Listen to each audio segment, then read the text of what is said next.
look for double ups. And the other, to your point, Goff with the Lions, which he's been better than he was with the Rams, an average of 1.5 turnovers per game. And road games, it was over 2 with the Rams for his career. So, again, I'd be shocked if he doesn't turn it over. Okay, so the thought process, again, cash game lineups. Let other people make mistakes. We're going to play it safe. I'm taking the double stack of Purdy with Ayuk and Kittle. Purdy's 6,400, which is a real value at QB, very much to, like Baker last week at 6K versus this exact same defense. I love that Ayuk is 6,900, much better versus man than he is versus zone. So even if Debo was not banged up, which we know he is, Debo is much better versus zone than he is versus man, and it doesn't really take a rocket science to figure this out. Zone plays a lot more underneath, quicker throws, right? Against man, you're going to take chances down the field, i.e. Mike Evans and Puka Nacua the last 2 weeks. And then Kittle at 5,300, again, I feel is a real value, and especially with Debo being not at 100%, I expect them to utilize him. I then automatically am putting Justice Hill in this lineup. He's 4,800. He's the Ravens back who played the most snaps 2 of the last 3 games, including, again, playing almost 56% last week versus the Texans. Ran routes on 13 of 25 passing plays. He had 2 red zone touches. I mean, to me, he's just the most likely guy to get points, which in cash games, that's all you just don't want somebody to completely whiff and kill your lineup. From there, I'm going to include St. Brown and Laporta because I can afford it, and I expect the Lions to be down and throwing off. And St. Brown has scored 21 points or more in 6 straight. He is the guy they tend to go to the most when there's pressure, which I expect the 49ers to be able to get. And then Laporta has just looked healthier each week. And, I mean, he scored almost 26 points on DK despite, like, it being a serious question where he was going to even be able to play in the last 2 games. From there, I have Pacheco in for now at 6,500. By the way, Laporta was 5,400, St. Brown 7,900. I just think if the Chiefs want this game to be competitive or pull the upset, they're going to need Pacheco to play a huge role. Not to mention, again, the Ravens have given up receptions to receivers, which Pacheco has 3 games this year with 5+ receptions. But I may end up shifting that to Gibbs. I'm still kind of contemplating. From there, with the money I have left over, I'm taking the Ravens D. To me, it should be the Ravens, Niners, or Chiefs. Only taking the Chiefs if you think they're really going to win that game. And then I'm rounding out my lineup with Rashad Bateman, who is right now 3,600. And he has been in the number 2 spot basically the last few weeks. I like the fact that of all the Ravens starters, he's been on the field at least 65% of the snaps for wide receivers. And more importantly, in the last 2 games with all the starters, he's ran routes on 100% and 88% of passing plays. I'm pretty sure the Chiefs are going to put their lockdown number 1 corner on Zay Flowers, and I think Bateman is going to be that number 2 option, which, as we saw with Shakir last week, can be very profitable. Yeah, absolutely. And Odell Beckham floating around somewhere there, but just not enough volume probably to include He's like him. 1,100 more than Bateman is what scares me, and he has not been getting volume lately. I think absolutely OBJ has more upside, and it would not shock me at all if he has a monster game. But he hasn't really been seeing the field nearly as much. They've been going with Flowers, Bateman, and then either OBJ or Aguilar on the field. And, I mean, when they're in 2 receiver sets, it's always Flowers and Bateman. Is there any chance, and I haven't done any research, that Mark Andrews plays this week? Yes, it's looking like he is. He is another person that I promise you I will be considering. And I may actually then adjust and go, instead of, say, Laporta, put in Andrews, who is $400 cheaper. I mean, he's just always had such a connection with Jack. It feels like he's a real value at his price. Obviously, kind of want to see how much they think he's going to play, if the Ravens will let you know that. But it is looking like he is going to play this week. And then I would probably then bump Bateman maybe for just throw a dart at one of the Chiefs receivers, because they got like 5 of them, 3,200 and below. And they got to throw to somebody. Because, again, I think the Ravens are going to try to take away Kelsey. I would assume that is their number 1 priority in this game. Yeah, absolutely. You saw that. Hey, Keith, just real quick, remind everybody where they can find your information and what shows you got coming up.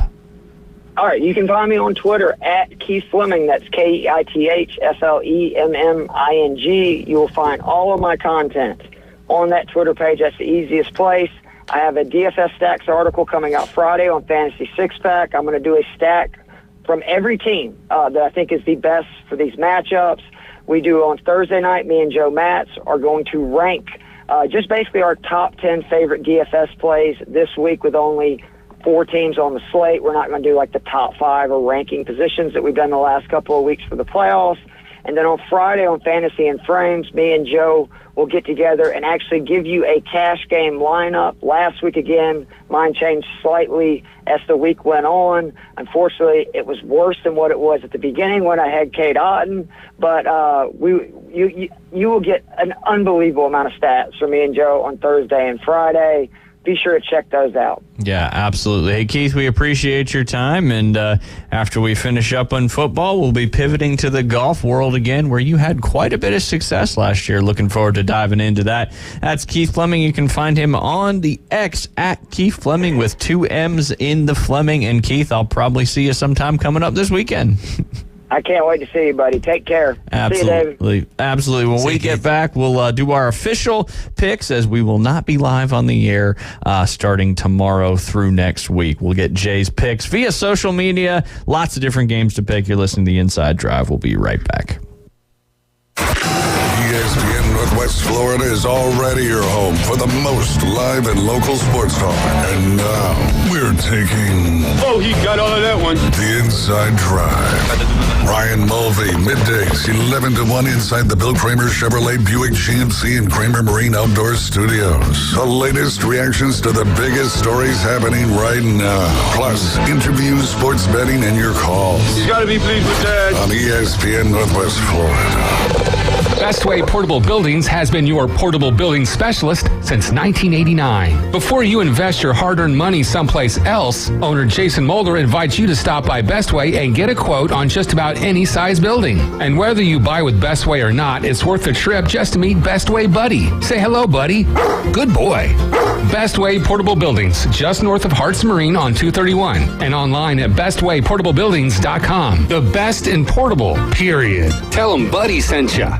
Sports fans, we love our teams, but let's talk real estate for a moment. Meet Berg Title, your trusted local real estate title and escrow company. Based in downtown Panama City, Berg Title knows the community inside out. They handle everything from title searches to escrow services with expertise. Honest, reliable, and here to make your real estate journey smooth. Remember, it's Berg Title. Call them at 850-250-2900. That's Berg Title, your partner for a worry-free real estate experience in Panama City and Panama City Beach. You're all set with your Medicare prescriptions, Mrs. Brown. This is not just low-cost copays at Walgreens. I can actually help you set up 90-day refills if you want.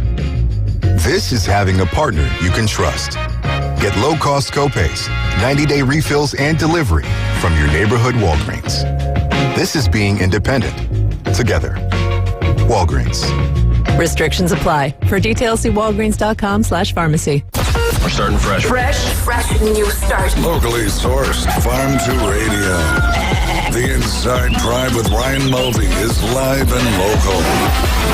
From the Bill Kramer Chevrolet Buick GMC and Kramer Marine Outdoor Studios. On ESPN Northwest Florida.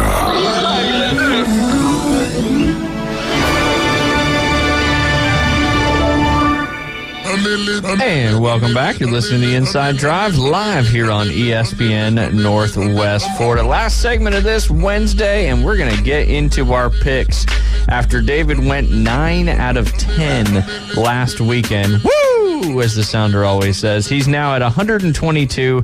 I only got 4 out of 10, so I'm at 116, and Jay's holding down that third spot at 95. Not too far back. It feels like maybe getting a little bit closer, but definitely David out to a big lead in this one. We've got 3 college basketball games, 2 NBA games, 3 NHL games, and then the 2 championship games coming up, and they're all over the place. There's some tonight. There's some coming up this weekend, so we'll dive into each and every one of them. We're going to start with the big SEC matchup tonight on ESPN, right here on ESPN Northwest Florida as well. Right now, Alabama is a 3.5-point favorite at home. 93% of the money is on Alabama minus 3.5 in this Iron Bowl of college basketball. And that is Auburn versus Alabama. Auburn trying to make it, I think, 12 straight victories. Jay, if you're listening, just throw your picks in the comments there, and I'll go again. This is Auburn versus Alabama basketball tonight. I'll go ahead and go first, give you a second to think about it, David. I got to take my Auburn Tigers in this one, as we talked to Brad Law yesterday. Obviously, Tuscaloosa has been a very, very difficult place to play for Auburn over the last 3 or 4 years, despite having really, really good teams. But I think the depth and there's something special about this. This is a great test for Auburn to really see where they stand. They're not going to go undefeated in the SEC, but getting this victory on the road in Tuscaloosa will certainly help them in that aspect. But the betting public does not think that that's going to be the case, as only 7% of the money is on Auburn with the points. Oh! Make it make sense, Paul. This is tough, man. You mentioned when you had Brad Law on yesterday how Alabama is a tough go at the house for the Auburn Tigers, and we saw them Saturday night and just the onslaught that they put on a very hot team. They didn't even lose a game until SEC play, and the Ole Miss Rebels there, and Auburn slaughtered them. So it's hard for me to believe that that Alabama is the public betting favorite in this game. But hey, it's not about Dillard's, it's not about J.C. Penney, it's about Mark Sears, man. So I think you know what I'm gonna do. No, I want to pick to win, and in all reality here, I think Auburn's gonna win this game. But for the sake of it, with that having such a great week last week, let's just have a losing week this week. I'm gonna roll with the Tide tonight just because they're at the house, and I'll be rooting for them. Hey, in the college basketball, you never know, anybody could win. Jay also took the Auburn Tigers in this one. He said they've been winning almost every game by 15 points or more, and he thinks they're going to get it done over there in Tuscaloosa. All right, let's see if I can find the information. Next game I got, this may be a Saturday game. I was trying to remember when I did it. We've got, Saturday game. This is Kansas at Iowa State. You trying to trick me here? Yeah. It's not any information yet on the betting lines because it's still a few days out, but I think it's Kansas number 7-ish in the nation, and Iowa State somewhere in the upper teens as far as their rankings. Jay, Iowa State and Kansas. Let us know in the comments who you got in that one. Let me I'll pull up some more information while you're thinking about that. Yeah, this one's a tough one. I went with Iowa State rather facetiously. They were good on the road, but it was kind of one of those. Well, Brock Purdy's playing, so let's go with Iowa State here. Kansas, blue blood. I think I'll take Kansas even if they're on the road. But the Big 12 has been wild. I mean, Texas losing, and we haven't even really talked about the coach and all of what he said with the horns down. Yeah. And then what's he say? Act like you've been there before and all of that good stuff. And then they hit a buzzer beater. I believe it was against Baylor. Yep. And he's jumping up and down. And it's like, brother, like, you know what I'm saying? Like, this was the Spider-Man pointing at each other meme or whatever. Yeah. This was in the span of 72 hours. It's just like, here's the thing. How about you not be a sore loser?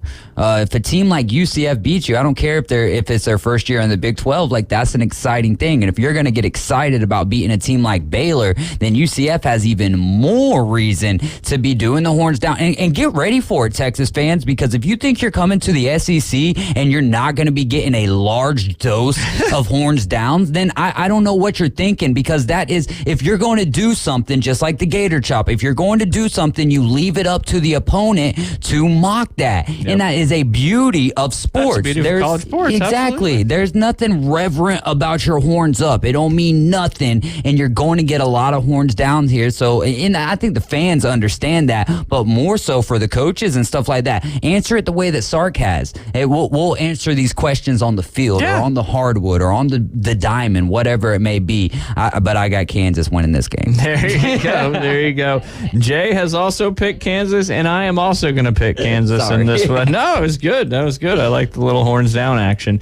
But yeah, Jayhawks, obviously, I think they lost one recently, but 4-2 in that Big 12. But I think just too much firepower for the Jayhawks, even on the road in Iowa State. There. All right. Next. Hopefully they don't fall. Yeah. There we go. Texas Tech at Oklahoma is the next one on that. That's another top 20 matchup. That's on Saturday in Norman, Oklahoma. Number 20, Texas Tech taking on Oklahoma. Oklahoma's 3-3 in the Big 12. Texas Tech is 4-1. I'm going to go ahead and pick this one first. I'm going to go ahead and take the Red Raiders in this one. I think they're on a little bit of a roll, and I think they're going to get it done down there in Norman. Yeah, I'm right there with you. Pew, pew, Red Raiders. Let's go. All right, let me see if Jay put anything in there. Jay, we'll get pick too fast for him. I know. Jay, Texas Tech or Oklahoma? Who are you taking in this one? David and I have both taken the Red Raiders, former home of Bobby Knight. He's got Oklahoma. Got home team Oklahoma. Got to pick it, right? Oklahoma. Sorry, I'm not typing very well right now. All right, and then we both took Texas. I'm just going to put TT for Texas Tech. There we go. All right, next we are moving on to the NBA, and that, I believe, is a Saturday game. Let me double check that one. It is the 76ers at the Denver Nuggets. Oh, golly. Yeah, I feel like we just talked about this matchup, but yeah, I think that's a Saturday game. Yes, it is a Saturday game. 3:30 Eastern, 4:30 Central Time on ABC. Don't have any information yet on that one. Obviously, two good teams. Joel Embiid had a 70-point night two nights ago.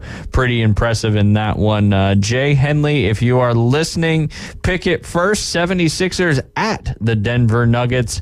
I'll go second in this one. I'm gonna take Nikola Jokic and the defending world champion Denver Nuggets in this one. All right. So between Joel Embiid and Nikola Jokic here, Joel's got 6 wins. Jokic has 2. I would have thought that would have been flip-flop, but I think Joel Embiid's going to have a little bit of a sore throat going into this game, and instead of Ricola, they're going to be saying Nicola. Let me get the Nuggets in this game. Nice. Nuggets on that one. Jay Henley is taking the city of brotherly love, and he's going to take the 76ers. Time is going by fast, so let's go a little bit faster in this one. The next game on there is the Pelicans at the Bucks. I believe that's a Saturday night game as well. So Jay took the 76ers. We both took the Nuggets. All right, who do you got in this one? Pelicans or Bucks? Dollar bill, y'all. Let me get the Bucks. Getting the Bucks with the new head coach. I'm gonna go with the Pelicans in this one, just because I got to pick some games to try to make a comeback. There we go. All right, Jay Henley, if you are still Pelicans, nice. The Knops, the New Orleans Pelicans, the Smoothie King Arena. Smoothie King Arena, yes, sir.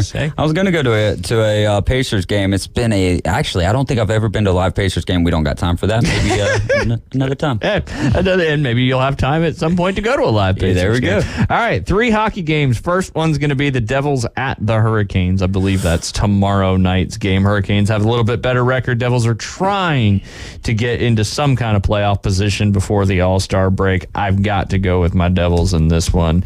David, who are you taking in this game? Heads California, tails New Jersey. Let me get heads. There you go. He's taking the Carolina Hurricanes. Yes, that is a hockey team, Jay, in North Carolina.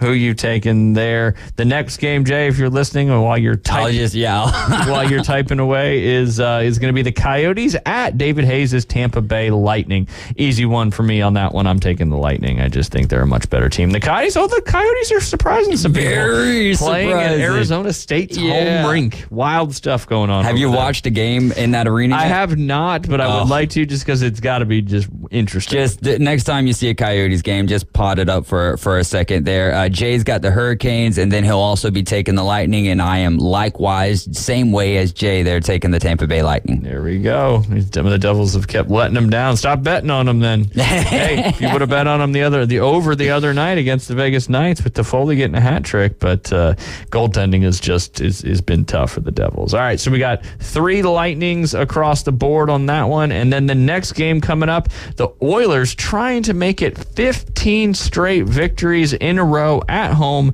take it on the Connor Bedard-less Chicago Blackhawks. They just re-signed Peter Mrazek to a 2-year extension there. Give me the opposite team of the Blackhawks. I don't even remember who you said. Oh, Edmonton. The Oilers. Give me absolutely. I'm also going to take the Oilers in that one. I think they continue that win streak and make something happen in that one. Let's see. Jay, Chicago. Jay is going with the Blackhawks. Interesting. I like it. The upset. The streak's got to end at some point. Yeah. That's for sure. All right. Last but not least, we got the 2 championship games coming up this weekend. Ooh. First one, Chiefs at the Ravens. We only got about a minute left. Who you got, David? Man, this one is tough for me because at the beginning of the year I said Chiefs 49ers. I'm just gonna say Ravens because I went for that at the beginning of the postseason here. But either which one is fine with me. Pick Ravens. All right, there you go. Jay's got Ravens. David's got the Ravens as well. I'm gonna go with the Chiefs in this one. I think until you get Patrick Mahomes out, you can't count him out. So I'm gonna pull for the Chiefs in that one. I think if the Niners beat the Lions, I think that's an easier matchup for him as well. So kind of pulling for the Chiefs for that reason as well. So Jay's got the Ravens. You've got the Ravens. Our last pick is going to be the Lions at the 49ers. Mentioned it's going to be a nice, calm 73 degrees, no wind, no rain, a little bit overcast. Perfect for that Niners offense to be cooking. I'm obviously going with my San Francisco 49ers in this one. They're going to get it done for me so I can go into that surgery Monday morning. Excited about looking forward to the Super Bowl in a couple weeks. Yeah, destiny for the Lions stops right there. San Francisco 49ers back to the bowl. There you go. And Jay,